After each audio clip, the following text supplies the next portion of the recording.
दोस्तों नमस्कार। हम आईपीएल का एक और मुकाबला कवर करेंगे जो कि दिल्ली और गुजरात के बीच 24 अप्रैल को शाम 7:30 बजे से अरुण जेटली स्टेडियम दिल्ली में ये मुकाबला खेला जाएगा। अब बात करेंगे हम यहाँ के पिच रिपोर्ट की।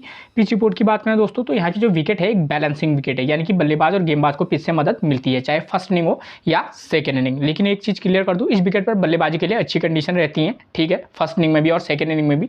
अगर बात करें अगर बॉलर्स की, तो बॉलर्स के लिए यहाँ पर खासतौर पर फर्स्ट इनिंग में भी सेकेंड इनिंग में भी मतलब पिच से मदद रहती है, ठीक है, ठीक ठाक, ठीक है, बहुत ज़्यादा तो नहीं लेकिन हाँ ठीक ठाक रहती है। ठीक, एक टिप्स जो मैं आपको हमेशा देता हूँ, अगर आपको समय पर पिच रिपोर्ट नहीं मिल पाती है तो कप्तान टॉस जीतने के बाद क्या कर रहा है, पहले बैटिंग कर रहा है या बॉलिंग कर रहा है, आप उसके डिसीजन को अपना आधार बनाकर भी टीम में प्लेयर का सिलेक्शन कर सकते हैं, ठीक है। देखिए दोस्तों, अगर कप्तान टॉस जीतने के बाद पहले बैटिंग चुनता है तो उससे भी आप समझ सकते हैं कि फर्स्ट इनिंग में बल्लेबाजी करने के लिए अच्छी कंडीशन हो सकती है और सेकंड इनिंग में थोड़ा सा बल्लेबाजी करना थोड़ा टफ रहेगा। उसके बाद टीम क्या करेगी ये तो फिर वक्त बताता है, ठीक है ना। उसके बाद बात करेंगे वेन्यू रिकॉर्ड की। वेन्यू रिकॉर्ड की बात करें तो इस ग्राउंड पर अब तक टोटल 85 T20 मुकाबले खेले गए हैं, जहाँ बैटिंग फर्स्ट करने वाली टीम 39 बार तो वहीं बैटिंग सेकंड करने वाली टीम 46 बार यहाँ अपने मुकाबले जीती है। ये एक टोटल ओवरऑल रिकॉर्ड है, ठीक है। तो इस रिकॉर्ड को देखें तो यहाँ पर क्लियर है कि जो टीम बैटिंग सेकंड करेगी उसने ज़्यादा मैच जीते हैं। तो इसका मतलब ये है कि जो टीम बैटिंग सेकंड करेगी हम चाहे तो उसके फेवर में भी टीम बनाकर चल सकते हैं, ठीक है, क्योंकि रिकॉर्ड को अगर देखना है तो उसको पूरा अच्छे से एनालाइज भी करना पड़ता है, ठीक है। तो यहाँ देखिए बैटिंग फर्स्ट करने वाली टीम 39 बार मुकाबले जीती है, यानी कि कहीं ना कहीं बैटिंग सेकंड करने वाली टीम के फेवर में हम टीम बनाकर चल सकते हैं, लेकिन 39 बार बैटिंग फर्स्ट करने वाली टीम भी जीती है।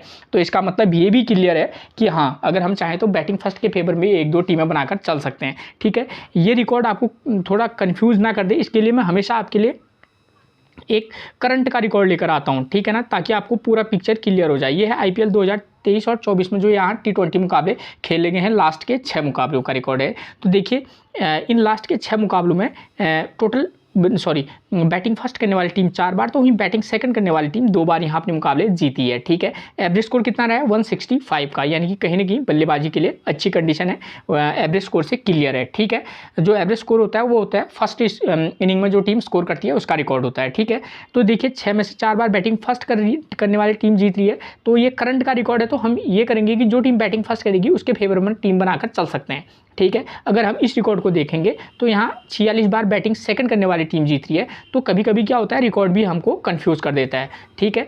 तो हमको इस रिकॉर्ड को थोड़ा सा ध्यान में रखकर चलना होगा, ठीक है। लेकिन इस रिकॉर्ड में भी हमको ये नहीं भूलना होगा कि यहाँ बैटिंग फर्स्ट सेकंड करने वाली टीम भी 2 बार मुकाबला जीत रही है। अगर आप 4-5 टीमें बना रहे हों तो आप क्या कर सकते हैं, 2-3 टीमें बैटिंग फर्स्ट के फेवर में और 1-2 टीमें आप बैटिंग सेकंड के फेवर में भी बनाकर चल सकते हैं, क्योंकि संभावनाओं को क्योंकि किस मैच कैसा हो जाए किस प्रकार की संभावनाएं रहती हैं। मैच जब आप टीम भी बनाते हैं ना तो मैं आपको हमेशा बोलता हूं कि भाई संभावनाएं किस प्रकार की हो सकती हैं, ठीक है ना। हाई स्कोरिंग मुकाबले भी 2 प्रकार के होते हैं। एक मुकाबला ऐसा होता है जिसमें फर्स्ट इनिंग वाली टीम 200 का स्कोर बनाती है और सेकेंड इनिंग में भी टीम चेज कर लेती है। एक हाई स्कोरिंग मुकाबले ऐसे भी होते हैं जहाँ पर फर्स्ट इनिंग में आपको 180 रन का स्कोर देखने को मिलेगा, दूसरी टीम 140 या 160 के समथिंग ऑल आउट जाती है। लो स्कोरिंग मुकाबले भी अलग अलग प्रकार के होते हैं। टॉप ऑर्डर कभी किसी मैच में स्कोर नहीं कर पाता है लेकिन बाद के प्लेयर स्कोर करते हैं, तो इसलिए आपके लिए वेन्यू मैचेस अहम हो जाते हैं, ताकि आपको समझ में आ जाए कि भाई यहाँ पर इस कंडीशन में इस प्रकार का मुकाबला होने की संभावना कुछ ज़्यादा है, ठीक है।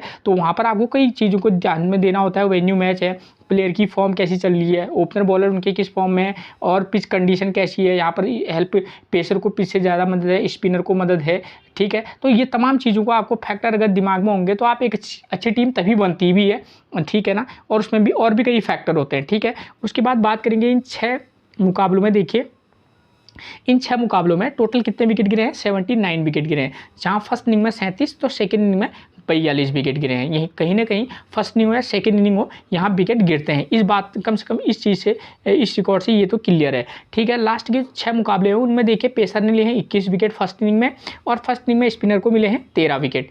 बात करें सेकेंड इनिंग की तो देखिए सेकेंड इनिंग में पेसर ने लिए हैं 19 विकेट तो वहीं सेकेंड इनिंग में स्पिनर को 23 विकेट मिले हैं। तो अगर हम इस रिकॉर्ड को देखें तो इस रिकॉर्ड के बेस पर हम क्लियर कर सकते हैं कि फर्स्ट इनिंग में हम पेस और स्पिन दोनों का कॉम्बिनेशन बनाकर भी चल सकते हैं, सेकेंड इनिंग में हम पेसर और स्पिनर दोनों को कॉम्बो पैक बनाकर चलेंगे, ठीक है ना। यहाँ पर आप अलग अलग जैसे एक पेसर ऑलराउंडर और 2 स्पिनर के साथ भी जा सकते हैं, एक स्पिन ऑलराउंडर प्लस एक रेगुलर स्पिनर के साथ जा सकते हैं, जो टीम सेकंड इनिंग में बॉलिंग कराएगी। तो आपको देखना पड़ेगा किस प्रकार की कंडीशन में आपको क्या लग रहा है कि इस प्रकार का मुकाबला होने की संभावना है, वो पता चलेगा। अभी आपको मैं वेन्यू मैच समझाऊंगा, वहाँ पर क्लियर कर दूंगा, ठीक है ना। उसके बाद बात करेंगे टीम्स वीकनेस की। तो गुजरात के जो प्लेयर है उनको right arm medium fast leg spin से दिक्कत होती है, और दिल्ली के प्लेयर को भी right arm medium fast leg spin से दिक्कत होती है। यानी कि हम टोटली कहें तो गुजरात के जो प्लेयर हैं उनको कुलदीप यादव, तो दिल्ली के प्लेयरों को राशिद खान परेशान कर सकते हैं, ठीक है। उसके बाद राइट आर्म मीडियम फास्ट की बात करूं तो ऑलरेडी दोनों साइड के जो बॉलर हैं वो अच्छी फॉर्म में है, ठीक है। खासतौर पर दिल्ली की भी ठीक ठाक फॉर्म में है। गुजरात के तो खैर मोहित शर्मा के अतिरिक्त तो वहाँ पर ऐसा कोई बॉलर नज़र नहीं आ रहा है जिसकी फॉर्म बहुत ज़्यादा अच्छी हो, ठीक है। तो उसके बाद बात करेंगे की प्लेयर की। तो इस वाले मुकाबले में देखिए दोस्तों, ऐसे कौन से प्लेयर हो सकते हैं जिन पर हमको फोकस करके चलना है। जो टीम बैटिंग फर्स्ट करेगी 1 नंबर, 3 नंबर, 6 नंबर या 5 नंबर के प्लेयर को हम पिक करके चल सकते हैं। जो टीम बैटिंग सेकंड करेगी 2 नंबर, 3 नंबर और 5 नंबर के प्लेयर को हम फोकस करके चल सकते हैं। मान लीजिए अगर 3 नंबर के प्लेयर की फॉर्म अच्छी नहीं होगी, ठीक है ना, आप 2 नंबर के प्लेयर को भी पिक करके चल सकते हैं और नंबर 4 के प्लेयर को भी पिक करके चल सकते हैं प्लेयर की फॉर्म के बेस पर। वो मैं आपको आगे जब प्लेइंग 11 समझाऊंगा तो वहाँ पर आपको प्लेयर के फॉर्म का पता चल जाएगा, ठीक है। अब बात करेंगे स्कोरिंग पैटर्न की। तो इस ग्राउंड पर 150 से कम का स्कोर बना है 22 बार, 150 से लेकर 169 के बीच का स्कोर बना है 23 बार, और 169 से लेकर 189 के बीच का स्कोर बना है 22 टाइम्स, और 190 प्लस का स्कोर बना है 18 बार।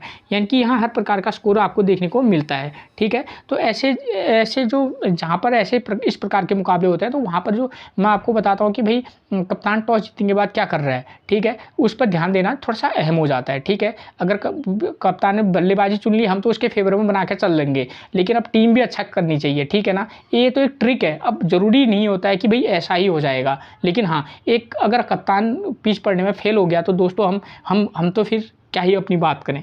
हम सिर्फ रिकॉर्ड को एनालाइज करके आपको बता सकते हैं कि हाँ इस प्रकार का होने की संभावना है, जो कि रिकॉर्ड आपको, ताकि आपको पता चले कि हाँ भाई इस प्रकार का भी हो सकता है, ठीक है ना।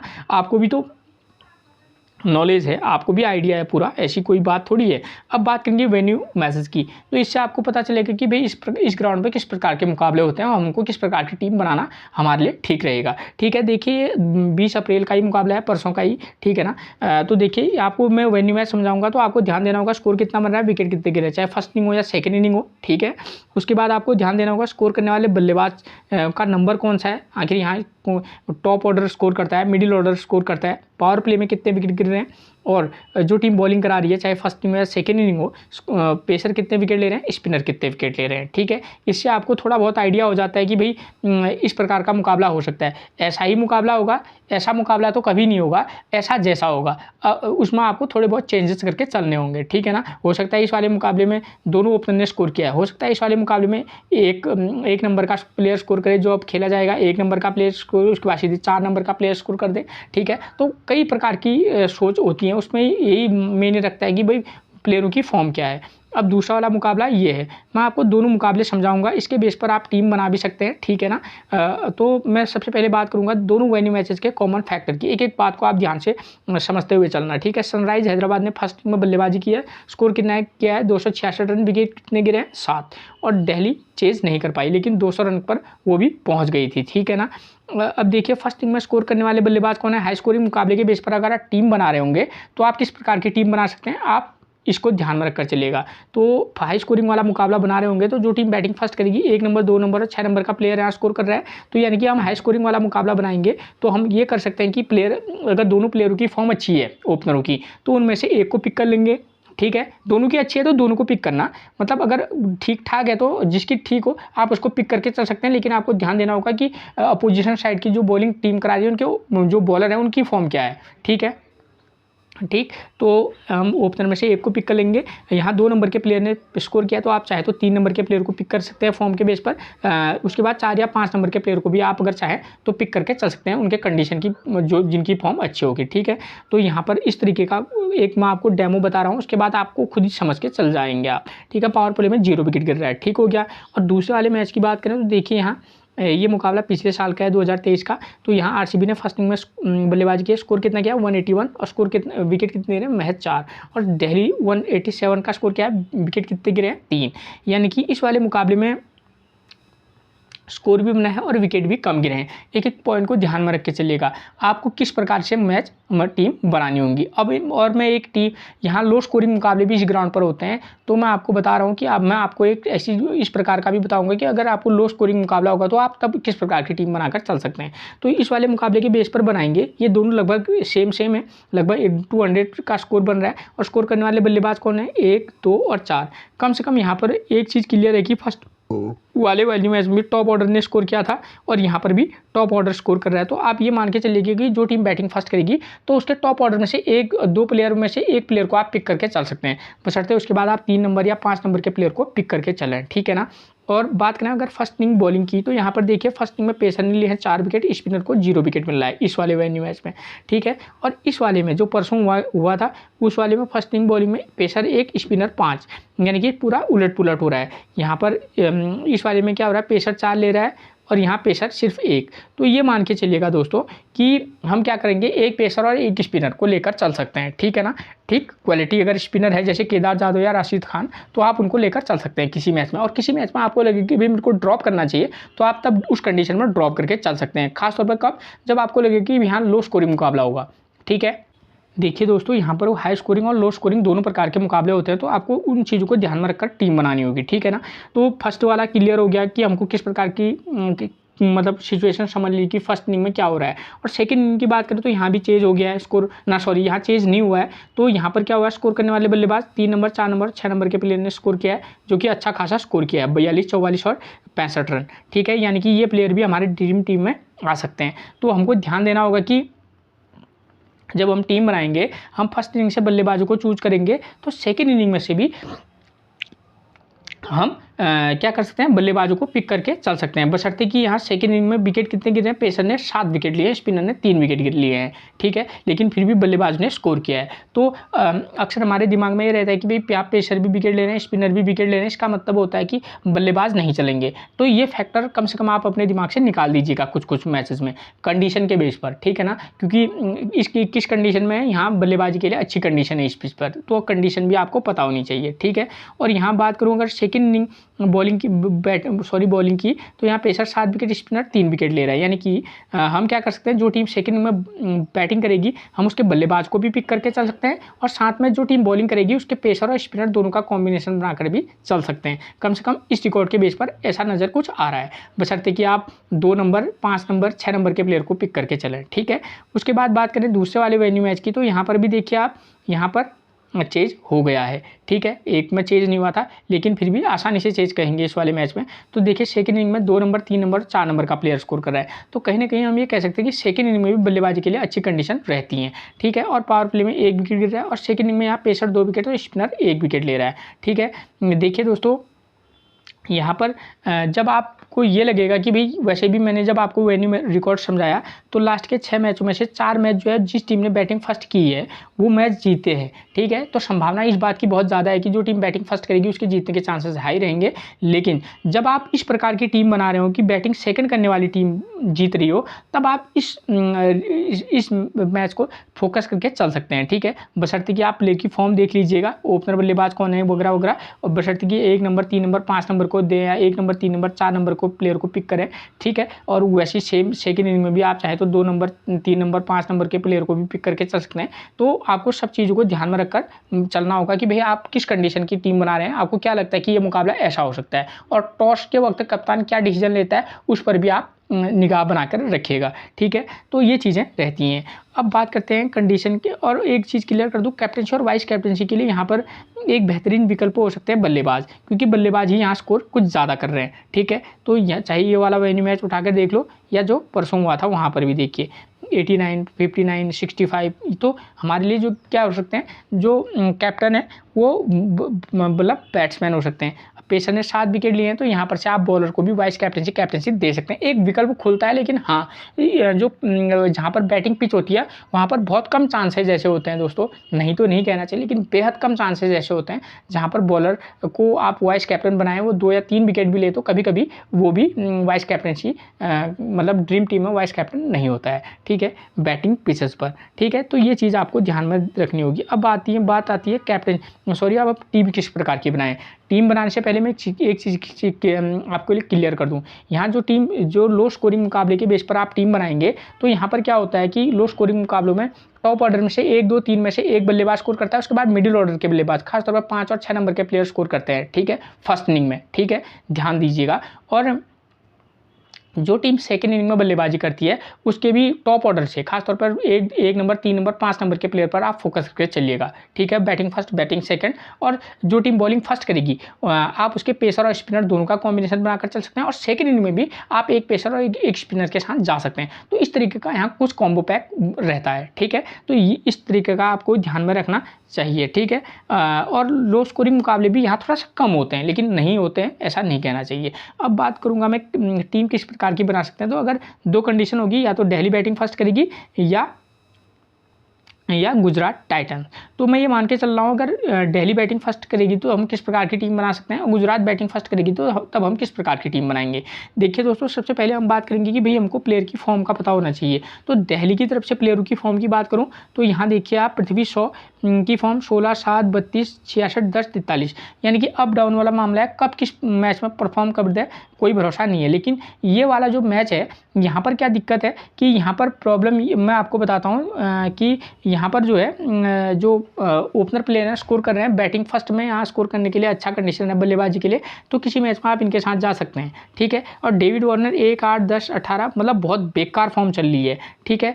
आप इनको पिक भी करना, ड्रॉप भी करना, क्योंकि बैटिंग पिच है, जिस मैच में फॉर्म में आ जाएंगे 70-80 रन का स्कोर तो निश्चित तौर पर करेंगे। तो आप एक टीम ये मान के चलना है कि मैं काफ़ी रिस्की टीम बना रहा हूँ, जिसमें आप पृथ्वी शॉ और डेविड वार्नर में से एक को रखना है या दोनों को पिक करके चल सकते हैं जब आप रिस्की टीम बना रहे हो। अगर आप सेफ टीम बना रहे होंगे तो जैक फ्रेशर, मैकग्रू के साथ भी जा सकते हैं, ठीक है, कम से कम एंट्री तो वापस आ ही जाएगी, ठीक है। तो अब जैक फ्रेशर, तो इन तीनों में से किसी एक प्लेयर की फॉर्म अच्छी है तो मैकग्रू की फॉर्म अच्छी है, जैक फ्रेशर की, तो और दोनों की फॉर्म डेविड वार्नर की तो उतनी अच्छी नहीं है। हाँ, पृथ्वी शॉ की जो है अप और डाउन वाला मामला चल रहा है।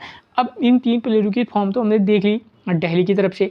अब हमको ध्यान देना है कि भाई सेकंड इनिंग में जो टीम बॉलिंग करा रही है गुजरात, ठीक है, उसके जो बॉलर है वो किस फॉर्म में है। अब संदीप वॉरियर की बात करूं तो 0, 2, 1, 2, यानी कि पिछले 3-4 मैचेस में इनका फॉर्म देखें तो मतलब ले भी सकते हैं विकेट, नहीं भी ले सकते हैं। और पेसर को यहाँ पिच से मदद है, ऐसी बात नहीं है, ठीक है, चाहे फर्स्ट इनिंग हो या सेकंड इनिंग हो, तो आप इनको ट्राई करके देख सकते हैं, लेकिन काफ़ी रिस्की रहेंगे। मोहित शर्मा हर मैच में लगभग 1-1 विकेट ले रहे हैं, तो एक सेफ ऑप्शन हो सकते हैं, ठीक है। और नूर अहमद की बात करूँ तो स्पिन फ्रेंडली कितनी रहेगी ये कहना मुश्किल है। आर साई किशोर ने पिछले मैच में 4 विकेट लिए, उससे पहले 1-1-6, ये इनका घरेलू का भी रिकॉर्ड है, डोमेस्टिक T20 का, ठीक है। तो ये वो खेल कर आ रहे हैं, तो ये उन्हीं का रिकॉर्ड है, ठीक है। तो आर साई किशोर कितनी इफेक्टिव होंगे ये कहना थोड़ा सा मुश्किल है, लेकिन हाँ, पिच में स्पिनर के लिए कुछ ना कुछ थोड़ा सा रहता है, ठीक है।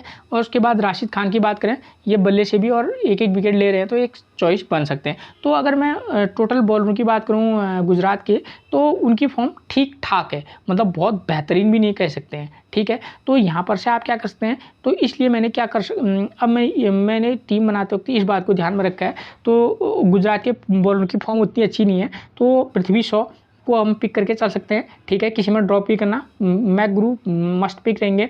अभिषेक पोरल की बात करूं तो ये नंबर 4 पर आप बल्लेबाजी करने आएंगे। अब अगर आप अभिषेक पोरल को मौका दे रहे हैं तब आपको तब से या ऋषभ पंत में से एक को ड्रॉप करके चलना होगा, ठीक है, आप इस बात को ध्यान में रखिएगा, ठीक है। तब उस कंडीशन में आप इनको पिक करना, ज़बरदस्त फॉर्म में है पोरल, लेकिन ठीक है। और किसी मैच में अगर हम 4-5 टीमें बना रहे तो पोरल को भी हमको ड्रॉप करके चलना पड़ेगा, ठीक है। तो उस कंडीशन में आप ऐसा कर सकते हैं, क्योंकि 3 बल्लेबाज इनफ रहेंगे, चौथा ऑलराउंडर, ठीक है। तो पृथ्वी शॉ, मैकग्रू, पोरल या स्टब्स में से एक ऋषभ पंत हमारे पास रहेंगे, ठीक है। उसके बाद क्योंकि मैंने ये मान के चल रहा हूँ कि फर्स्ट इनिंग में यहाँ का रिकॉर्ड कहता है कि फर्स्ट इनिंग में बल्लेबाजी करना ईजी है, तब अब मेरे पास ये टीम रहेगी।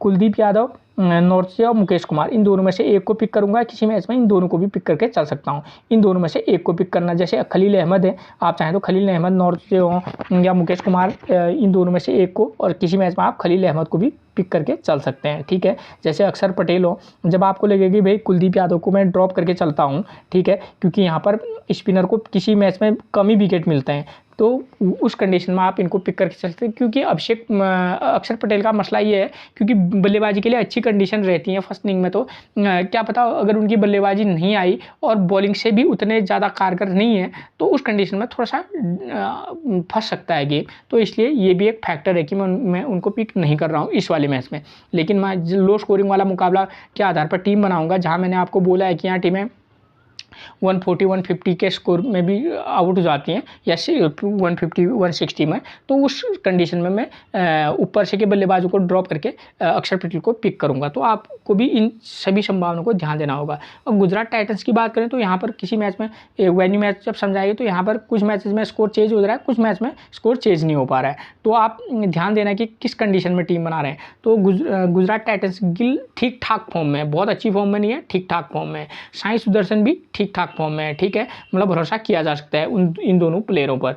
और पिच भी कंडीशन भी अच्छी है, तो आप कर सकते हैं किसी में ड्रॉप करके चलना। अजमतुल्लाह उमरजई एक अच्छी पिक भी हो सकते हैं और बहुत ही घटिया पिक भी हो सकते हैं, ठीक है, इनमें बराबर का खतरा है, ठीक है। इसलिए आप चाहे तो इनको ड्रॉप करके भी चल सकते हैं, चाहे तो पिक करके भी चल सकते हैं। वरना आप क्या कर सकते हैं, राशिद खान स्पिनर के तौर पर आप राशिद खान के साथ जा सकते हैं। क्यों? क्योंकि ये बल्लेबाजी से भी हमारे लिए कारगर साबित होंगे और साथ में गेंदबाजी से भी। और अजमतुल्लाह उमरजई की जगह पर अगर आप चाहेंगे तो उस कंडीशन में आप राहुल तेवतिया को भी मौका देकर देख सकते हैं, ठीक है। और उसके बाद मोहित शर्मा, तो हमारे पास दो गेंदबाजी रहेंगे भी, मोहित शर्मा और राशिद खान, ठीक है। एक पेसर और एक स्पिनर के साथ जाएंगे, तो साई सुदर्शन शुभमन गिल के साथ राहुल तेवतिया को पिक कर सकते हैं। अगर आप अजमतुल्लाह उमरजई को पिक करेंगे तो आप साई सुदर्शन को ड्रॉप कर लेना या राहुल तेवतिया को। तो अलग अलग कंडीशन में आप अलग अलग टीम बनाकर चलेंगे, ठीक है। उसके बाद कंडीशन आती है दूसरी कि जहाँ पर गुजरात टाइटंस बैटिंग फर्स्ट करेगी, तो बल्लेबाजी के लिए अच्छी कंडीशन है, गिल सुदर्शन दोनों को पिक करना किसी मैच में। यहाँ पर बल्लेबाजी के लिए अच्छी कंडीशन है, तो डेविड मिलर को पिक कर सकते हैं, अजमतुल्लाह उमरजई को पिक कर सकते हैं, ठीक है। किसी मैच में साई किशोर को पिक करना, किसी में राशिद और मोहित शर्मा, ठीक है। और संदीप वॉरियर एक आपको अतिरिक्त बॉलर मिलेंगे, ठीक है। अगर आपको मन होगा कि चूज करना चाहिए तो पिक करना, वरना ड्रॉप करके चल सकते हैं। और किसी मैच में आप साई सुदर्शन और शुभमन गिल इन ऊपर को इन प्लेयरों को ड्रॉप करेंगे तो फिर उस कंडीशन में आपको ध्यान देना होगा, आपको मिलर और उमरजई दोनों को लेकर चलना होगा, ठीक है ना। तो और साथ में किसको, राहुल तेवतिया को भी, ठीक है। तो आप कंडीशन के बेस पर टीम बनाकर चलना, ठीक है ना। उसके बाद दिल्ली बैटिंग सेकंड करेगी, तो जैक फ्रेजर, मैकग्रू, ऋषभ पंत, कुलदीप यादव और खलील अहमद, ये 4-5 प्लेयरों को मैं पिक करके चल सकता हूँ, ठीक है। आप अपने बेस पर टीम बनाइएगा, ये कोई फाइनल टीम थोड़ी है कि आप इसी के साथ खेलें। लेकिन मैं आपको एक डेमो बताता हूँ कि भाई इस कंडीशन में इस प्रकार से आप सोचिएगा, और उस कंडीशन में आप प्लेयर को पिक भी करना और ड्रॉप भी करना। और जब टीम बनाए ना, आप सिर्फ रिकॉर्ड के बेस पर जाना, और आपको लगता है कि भाई ये स्कोर कर सकता है इस बेस पर, तो आप उसको भी पिक करके चल सकते हैं, ठीक है ना। और कन्फ्यूजन मत होना, हार जाएंगे उसमें क्या हो गया, ठीक है ना। जीतेगा तो सिर्फ एक ही, बाकी तो ये जो इतने करोड़ जो खेल रहे हैं वो सब उन्होंने हारना ही हारना है, ठीक है। उनमें से कुछ तो ऐसे भी होंगे जिनकी एंट्री वापस नहीं आएगी। लेकिन अगर आप बने रहेंगे, अगर आप सही तरीके से पिक करेंगे उसको कंडीशन के बेस पर, एक दिन तो आपकी कंडीशन फिट बैठेगी, ठीक है, ऐसी कोई बड़ी बात नहीं है। प्लेइंग 11 की बात करें तो मैं 3 प्लेयरों की फॉर्म आपको समझा चुका हूँ ऑलरेडी। उसके बाद नंबर 4 पर मिलेंगे अभिषेक पोरल की फॉर्म अच्छी है, 42, 15, 41, 0, 32, जब भी बल्ला मौका मिलता है स्कोर करते हैं। स्टब्स की बात करूँ 10 रन पिछले मैच, उससे पहले 2 विकेट, 15 रन, 71, 54, ये इनका फॉर्म है। और जब इनकी बल्लेबाजी आती है ज़बरदस्त प्रदर्शन करते हैं। ऋषभ पंत अच्छी फॉर्म में है, 44, 16, 41, 55, 51, ये इनकी फॉर्म चल रही है। तो इनको आप कंडीशन के बेस पर पिक भी करना, ड्रॉप भी करके चलना, ठीक है ना। Lalit Yadav 7 run 0 wicket, 3 run 0 wicket, 15, ये इनका फॉर्म चल रहा है, जो कि मुझे नहीं लगता कि उतने स्पेशल बन पाएंगे, ठीक है। तो क्योंकि यहाँ पर स्पिनर को पिच से मदद है हल्की फुल्की, लेकिन नंबर 7 पर बल्लेबाजी करने आएंगे, अगर ये मात्र 1 विकेट भी ले तो बैटिंग पिच है मतलब, तो वहाँ पर ये कितना हमारे लिए ड्रीम टीम के प्लेयर बन पाएंगे या नहीं, ये थोड़ा सा मुश्किल रहेगा। क्योंकि हमने ड्रीम टीम के प्लेयर चुनने हैं, हमको कोई टीम थोड़ी बनानी है कि हमको इस बेस पर जीतना है। हमको ड्रीम टीम में कौन सा प्लेयर आ सकता है, क्या उसकी संभावना है आने की, उसको देखना है। जिसकी संभावना जितनी आने की है ड्रीम टीम में, हमने उसको ही लेके चलना है, ठीक है। वो अच्छा है बुरा है वो बात की बात है। अब हमको ये भी तो देखना पड़ेगा, बैटिंग पिच है और नंबर 7-8 पर ललित यादव बैटिंग करने आएंगे, तो ये हमारे लिए अच्छे पिक रहेंगे नहीं रहेंगे, ठीक है। ठीक, अब खुदा का कहर वाली बात है, अगर कुछ अनहोना सा कुछ अजीब हो गया तो की बात है। उसके लिए भी मैंने आपको बोला है कि लो स्कोरिंग वाले मुकाबले में आप टीम अलग करके चलना, ठीक है, वो मैंने आपको बता रखा है। ठीक, नॉर्थ ईस्ट की बात करूँ तो 0, 2 wicket, 3 wicket, 0 wicket, 1 wicket, 1 wicket, ये इनका फॉर्म है। किसी मैच में पिक भी करना, ड्रॉप भी कर देना, ठीक है। मुकेश कुमार की बात करूँ तो 1 wicket, 1 wicket, 1 wicket, 1 wicket, 3 wicket, 1 wicket, 3 wicket, लगभग बंदा अगर हर मैच में 1 से 2 विकेट या 3 विकेट ले रहा है तो उस पर ट्रस्ट लेवल थोड़ा सा हाई रहता है। तो मुकेश कुमार को आप पिक भी करना और ड्रॉप भी। Kuldeep Yadav 0 wicket, 4 wicket, 4 wicket, 0 wicket, 3 wicket, 1 wicket, 2 wicket, 5 wicket, ज़बरदस्त फॉर्म में। पिक और ड्रॉप दोनों कीजिएगा लेकिन, ठीक है ना। ऐसा नहीं है कि 4 विकेट लिए तो हो सकता है इस वाले मैच में एक भी विकेट ना मिले, ठीक। Khalil Ahmed 0 wicket, 1 wicket, 2 wicket, 1 wicket, लगभग हर मैच में खलील अहमद का भी अच्छा प्रदर्शन रहता है। तो आप इनको पिक और ड्रॉप करके चलना। आप समझ लेना, रिकॉर्ड देख लेना कि भाई सेकंड इनिंग में पेसर कितना विकेट ले रहा है, फर्स्ट इनिंग में कितना विकेट ले रहा है, तो उसके बेस पर आप रिकॉर्ड ऊपर से देख लेना। तो आप किसी टीम में मौका देंगे और किसी में नहीं देंगे। उसके बाद अगर हम बात करें गुजरात की तरफ से तो नंबर 1 पर रिद्धिमान साहा मिलेंगे, 13-2 इनकी फॉर्म बेकार चली है। लेकिन इस वाले मैच में रिद्धिमान साहा को आप किसी एक टीम में आप ट्राई करके चल सकते हैं। बल्लेबाजी के लिए अच्छी कंडीशन है और दिल्ली के बॉलर अच्छी फॉर्म में, लेकिन बहुत अच्छी फॉर्म में नहीं है। तो एक रिस्की प्लेयर तो रहेंगे नहीं, तो एंट्री वापस नहीं आएगी आपकी, रिद्धिमान साहा नहीं चलेंगे तो। लेकिन हाँ, अगर ये चल गए तो इस वाले मुकाबले में चलने की संभावना कुछ ज़्यादा है, ठीक है। शुभमन गिल 35, 8, 72, 19 ये इनका फॉर्म है। अप डाउन वाला मामला है। बैटिंग पिच है, एक मस्ट पिक रह सकते हैं। साई किशोर की बात करूं दोस्तों तो साई किशोर 31, 12, 35 लगभग हर मैच में ये प्लेयर स्कोर करता है। तो साई किशोर एक सेफ पिक बन सकते हैं, ठीक है। और साथ में वाइस कैप्टनसी की एक चॉइस भी। डेविड मिलर 4, 44, 21 ये इनका फॉर्म है। अप डाउन है, ठीक है। ये कभी कभी 6 नंबर पर भी बल्लेबाजी करने आते हैं, कभी 5, कभी 4, ठीक है। तो आप इनको कंडीशन के बेस पर पिक भी करना, ड्रॉप भी।